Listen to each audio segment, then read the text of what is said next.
for your listening enjoyment, John Lund as Johnny Dollar. George Dean, Johnny. Congress Mutual. Oh, hi, George. Johnny, how did Las Vegas sound to you? Expensive. Can you afford it? Got to. A client of ours had a 30-grand diamond necklace stolen out there yesterday. Little the sore. The dancer? One and only. Still packing them in after all these years. And still the same two weaknesses, Johnny. Gambling and collecting young men. Well, they say every girl needs a hobby, George. Not two hobbies, though. That could run into money.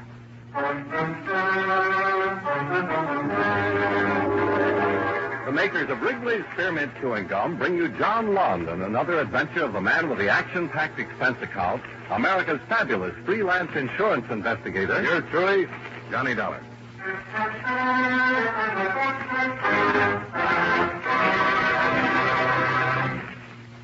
Wherever you go, whatever you do, enjoy chewing Wrigley's Spearmint Gum. That lively, full-bodied Wrigley's Spearmint flavor is really refreshing. It cools your mouth and freshens your taste. The pleasant chewing helps keep your throat moist, helps relieve that dry, thirsty feeling. And delicious Wrigley's Spearmint Gum is so handy. Just slip a package into your purse or pocket and you've got refreshment right at your fingertips. Chew Wrigley's Spearmint while you're working. Enjoy this refreshing treat along with your favorite summer sports. Wrigley's Spearmint Gum is always enjoyable, and you can chew it without even taking time out. Get a few packages of Wrigley's Spearmint Chewing Gum. Healthful, refreshing, delicious.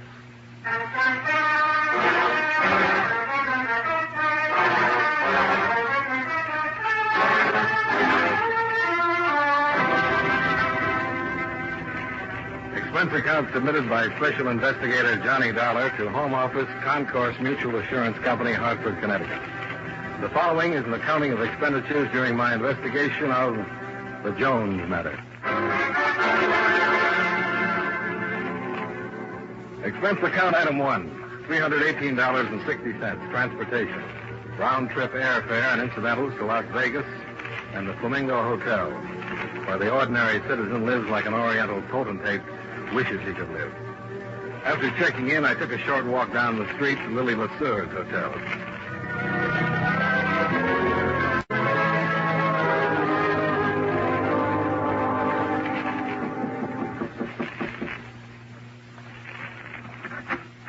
Yes? Miss Lesure, I'm Johnny Dollar, special investigator for your insurance company. Oh, well, that's very nice, I'm sure, but... of course, the necklace. That's why you're here. That's why I'm here. Mind if I come in? Oh, please do, Mr. Dollar. This is Eddie Lawson, Mr. Dollar, my very dear friend. Just a doll, really. Hello, how are you? I think it's awfully droll and nice of the insurance company to take such an interest in my poor little affair. I imagine they regard $30,000 as more of a rich, big affair. Oh, dear. And then I suppose you'll go around prying into all my most intimate secrets and asking such embarrassing questions that I'll just... Oh, I think having jewelry stolen is always such a bore. Yes, the insurance company feels the same way, Miss Lesure. Now, if you just... good heavens, look at the time. I've got to fly. Lily, you remember what I told you? Now, Eddie, don't start being a child. Don't you think these Western outfits are just adorable, Mr. Dollar? Well, they do a lot to point up a girl's personality, all right? Well, maybe this investigation won't be such a chore after all. Oh, dear, I'm late. Buck and Devastator are going to be just furious. Oh, well, tell him all about it, Eddie. That's my show tonight, Johnny. 10 o'clock at the $1 Billion Club. Join me for a snack afterwards. Here by the pool. That's where it all happened. Toodaloo all. Buck and Devastator. Buck Bartlett, he's the riding instructor at the Lazy J Stables. Devastator is the horse. It's a better name for Lily. I'm going to marry Lily, Mr. Dollar. Oh, congratulations. Now, what about this necklace? What happened? It disappeared. That's all I know about it. So how? When? Where? Look, why don't you do like Lily said? Come around tonight. The same gang will be there, and you can check the setup yourself, see what happens. You can keep an eye on this Buck Bartlett if you want a kiss from me. And the other eye? Anywhere. As long as it's not on Lily.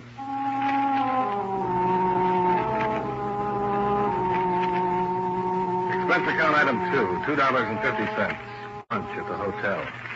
And $12 for a hired car to the Lazy J stables. Horses for hire. English or Western-style saddles. Instructor available. A Western-style instructor, as was soon painfully obvious.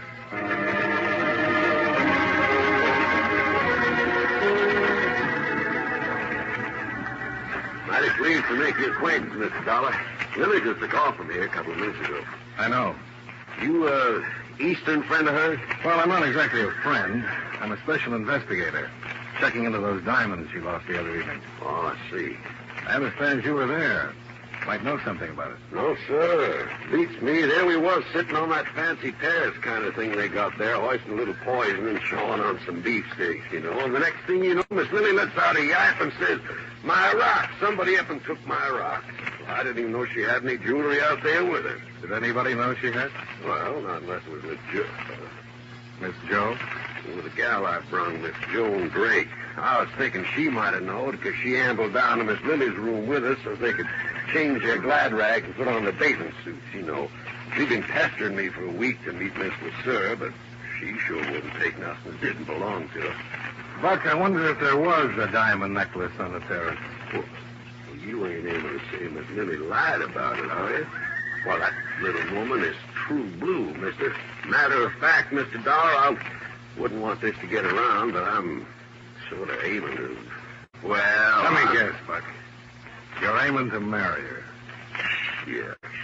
I reckon it just sticks out all over her. Don't Miss Dollar.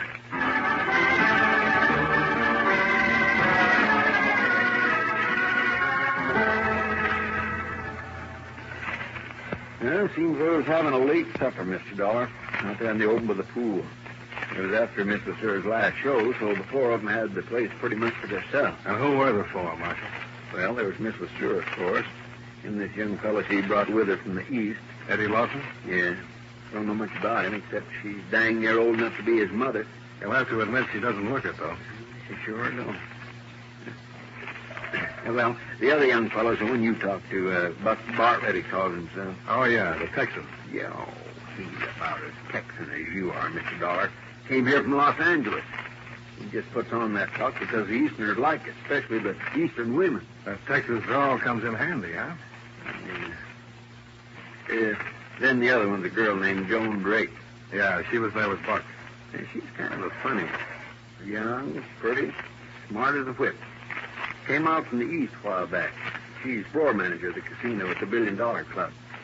Talk to her. See what you think. I can't figure it out.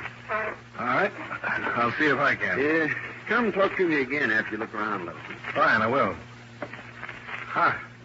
You know, I've seen these slot machines all over town.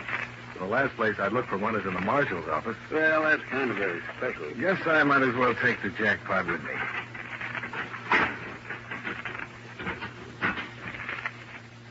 Lemon.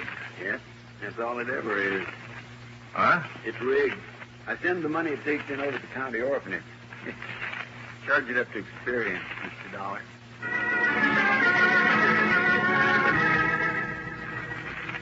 Expense account item 3, $1 for experience and information from the marshal's office. And $17 miscellaneous expenses at the $1 Billion Club, where miscellaneous covers a lot of different items. One item is the roulette wheel.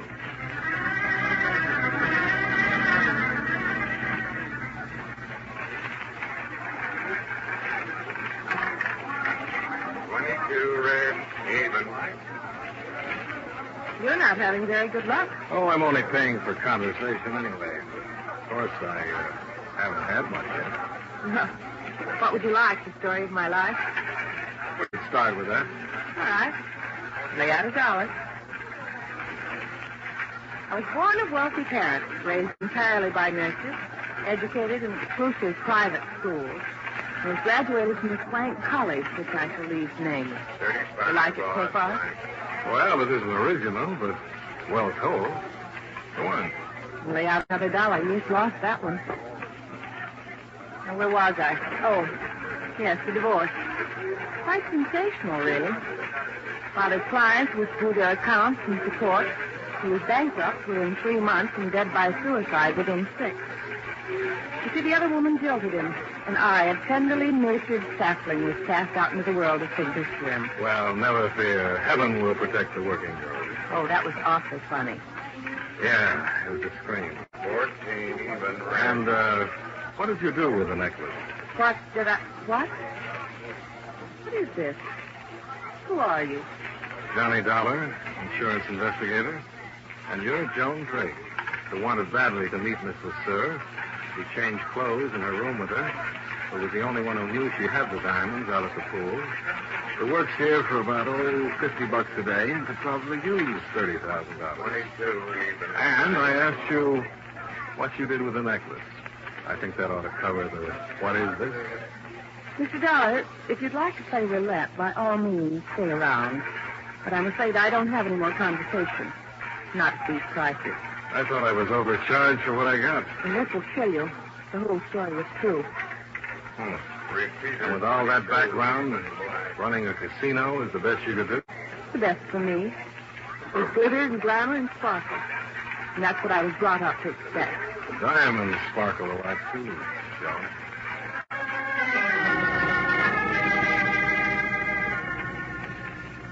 I missed Lily's first show at the $1 Billion Club, but I met her by the pool at her hotel right afterwards.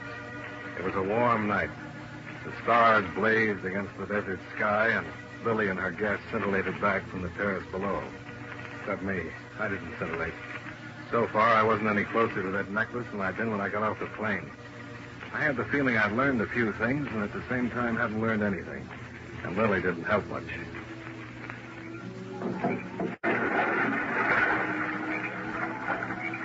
Did you see him? Did you see Eddie dive? Isn't he just utterly gorgeous, Johnny? Yeah, the original Catalina ad. Just look for the flying fish. Oh, he's just beautiful. He was a lifeguard in Miami, you know, much tanner than he is now. I see. Look at Buck watching. It makes me so terrifically jealous, and Eddie knows it, too. Aren't they both just screamingly cute? Strange. How about that necklace? Oh, it's too nice tonight. Let's worry about it tomorrow. Let's worry about it tonight. Oh, Johnny. Might as well go along with him, Lily. He's got a one-track mind. Joan, darling, I didn't see you there in the shadow. Just soaking up glamour, honey. Where were you sitting that night, Lily? Why, by the oddest coincidence possible, right in his very chair. You see, ordinarily I kept the necklace in the hotel safe, but I wore it in my show that night, and it was late when we got here, and then we changed into swimming suits, and I didn't want to leave it in my suite, so I just brought it out here, wrapped in a handkerchief. And I kept it right here on the seat beside me all the time. So all of a sudden it wasn't there, did it?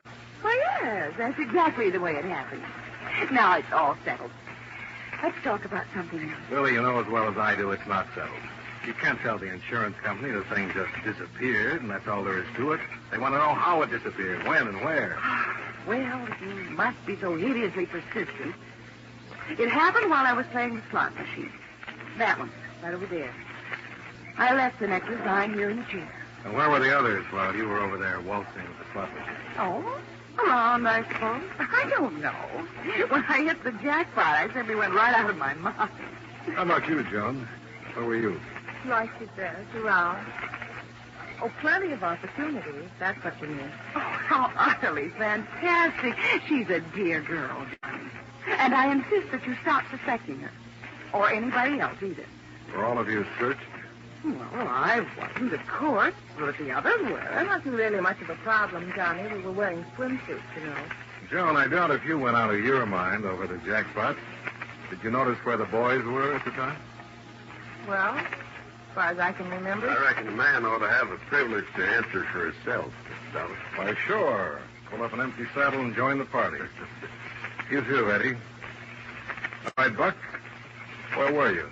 I was over there with Miss Lily. I was standing right behind her when she up and hit that jackpot. I was in the pool. I came out when I heard everybody yelling about some diamonds being missing. You checked them out on that, Joan? Sure. That's how I remember. Well, I'm certainly glad it's all settled.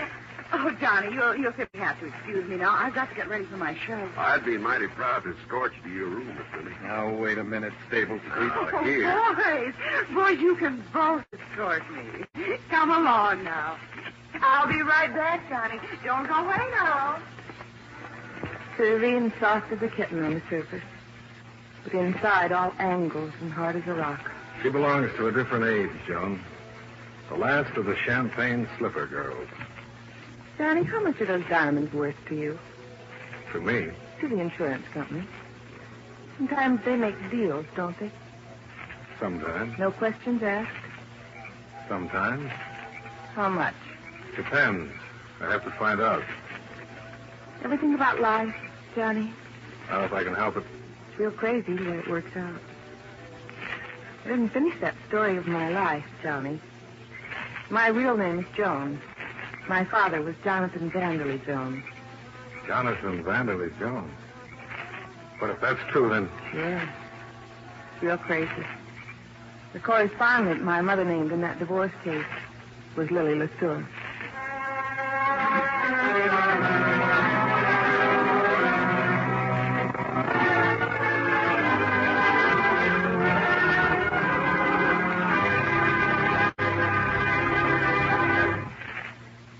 Friends, you know Wrigley's Spearmint Gum is a delicious treat that millions enjoy all year round.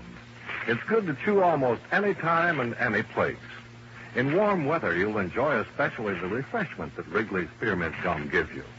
When your mouth feels hot and dry, or when you're feeling warm and tired, chewing Wrigley's Spearmint Gum gives you a pleasant little lift. It cools your mouth, moistens your throat, and refreshes your taste. Besides, chewing on a good, smooth piece of Wrigley's Spearmint Gum seems to add enjoyment to whatever else you're doing. So always keep some Wrigley's Spearmint Chewing Gum handy.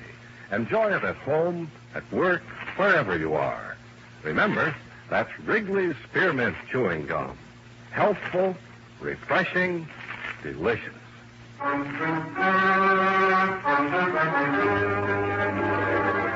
And now, with our star, John Lund, we bring you the second act of yours truly, Johnny Dollar.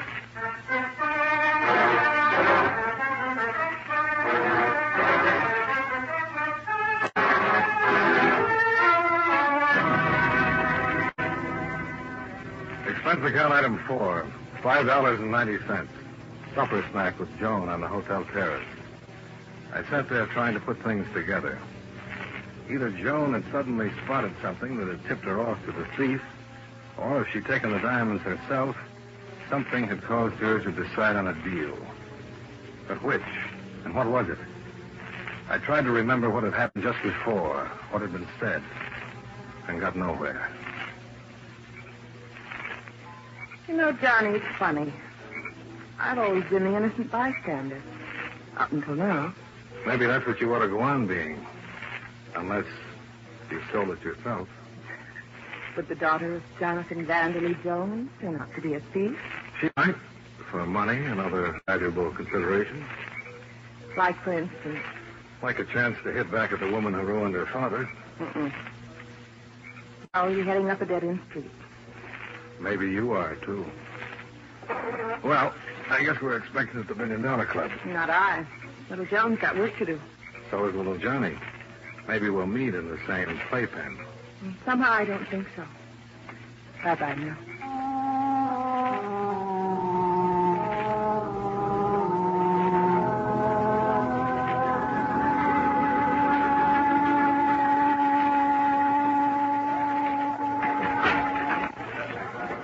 Johnny, what would happen if I just waived any claim of insurance on the necklace? Drop the whole thing right now. Which one did it? Sure, I don't... Which one do you think did it? Maybe I decided it doesn't matter which one. Suppose it was Joan. Would you still want to drop it? Oh, but that's ridiculous. She would... Or there's still another possibility. Maybe you started something you want to back out of now. Johnny, why must you be so hideously difficult? The insurance company sent you out here to save $30,000 for us. And I'm just utterly certain they won't care how nor why as long as they save it. No, maybe they won't. But what about me, Lily? It leaves me curious. No, I'm quite sure you know a good deal more about this than you're letting on. Well, I've got to run again. It's time for my show. Bye, sweetie.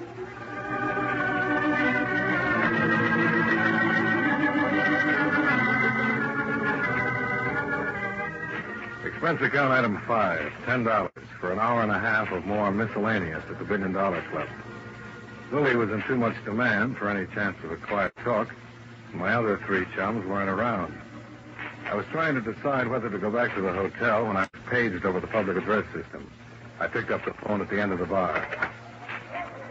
Johnny Dollar. Marshal Kimberly, Mr. Dollar. Oh, yeah. What's up, Marshal? Well, it looks like one of those necklace people got herself in a mess of trouble a while ago. Oh. What do you mean? I'm calling from the parking lot. It's that Joan Drake girl. Found out here in the back seat of a car. She's dead.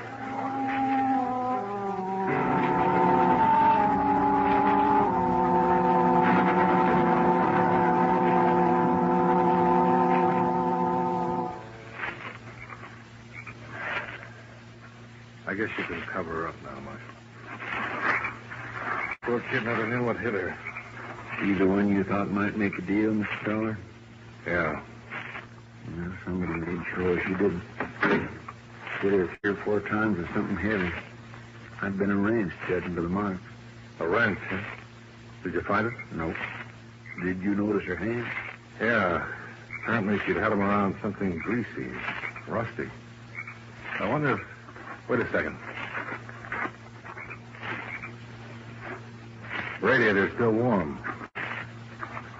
She may not have been killed here at the club. She could have been brought here and left. It's possible. Who's this car belong to? Buck Bartlett. We got the boys out looking for him now. Comfortable, all right. All ties up. Do you want to let me in on it, Mr. Dollar? Let me check first. I'm doing a lot of guessing. Joan brought up this deal while we were all at Lily's hotel this evening. I think she just figured out how the necklace was stolen. I think she was killed trying to get it. And I think I figured it out, too. But let me check first, Marshal. I'll talk to you later.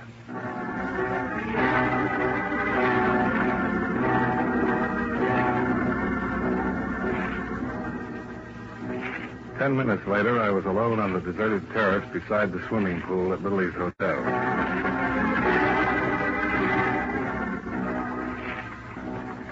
I knelt on the edge and looked down into the water. Crystal clear, lighted by an underwater bulb sunk in the concrete wall. The pumping system was running as usual, drawing the water from a drain pipe in the deep end, circulating it through the filter tanks in the pump room, and returning it to the shallow end. I took my handkerchief, weighted with my room key, picked the spot carefully, and dropped it into the water. I watched it sink down toward the drain. Down, down. Then suddenly it was caught by the current and sucked into the drain. So far, so good. The next step was the pump room.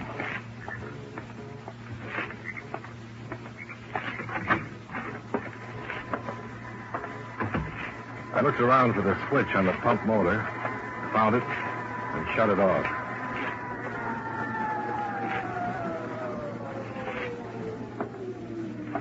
There was a crescent wrench laying on the window ledge. It was shiny and clean.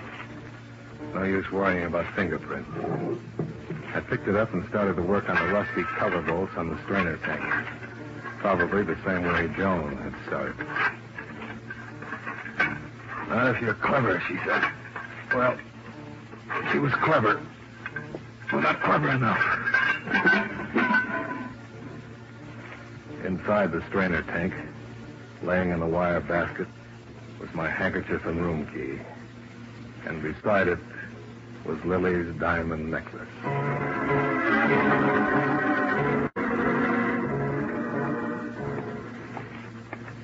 I was halfway across the terrace, and the lights around the pool went out.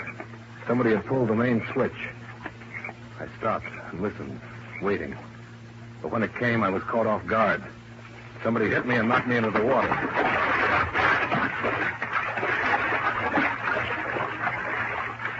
When I came up, I heard someone swimming. Whoever it was had come into the pool after me. I made the side, grabbed hold of the ledge with my left hand, drew back the wrench in my right. As the splashing came close, I lifted it and swung. Hey, what's going on over there? Marshal! Marshal! Over here with that flashlight. What happened to the light? Switch was pulled. Here, help me get him out of the water. Yeah. Let me have it. There we are. His luck ran out, Marshal. This time, I had the wrench.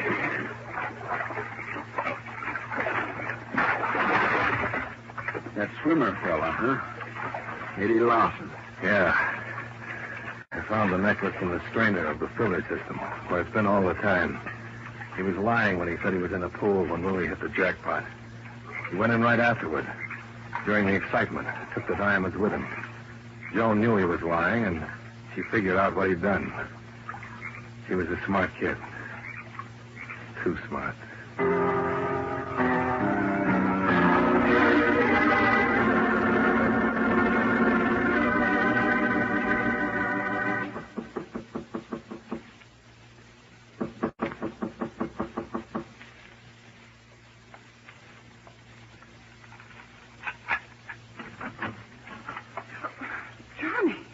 Sorry to wake you, Lily, but...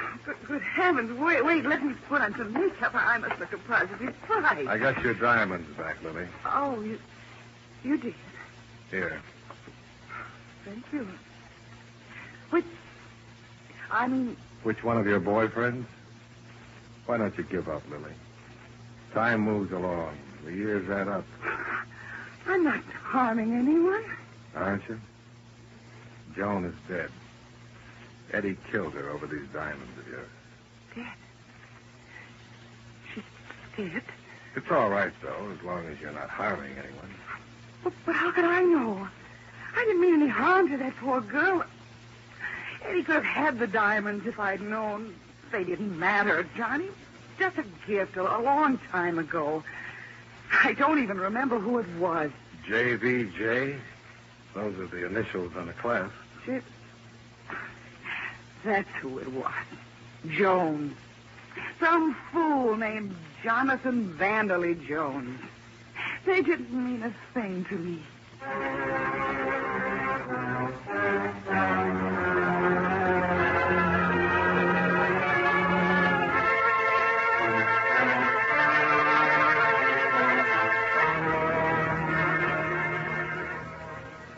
Expense account item 6. $51.40. Hotel charges and additional miscellaneous. Expense account total, $418.40. Remarks? Suggest you reconsider this account. Client should be regarded as a bad risk. It'll happen again. Yours truly, Johnny Dollar.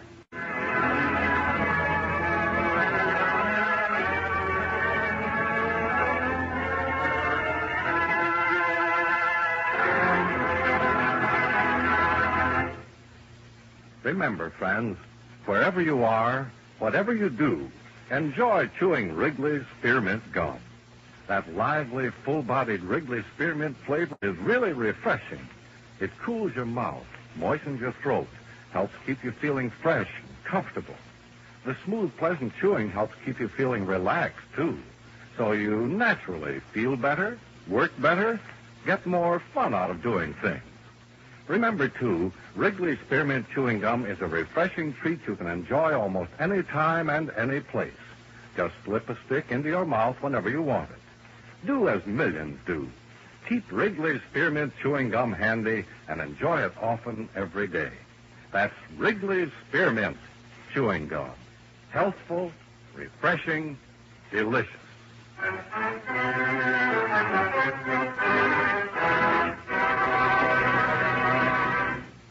Yours truly, Johnny Dollar, brought to you by Wrigley's Spearmint Chewing Gum, stars John Lund in the title role and was written by Les Crutchfield with music by Eddie Dunstetter.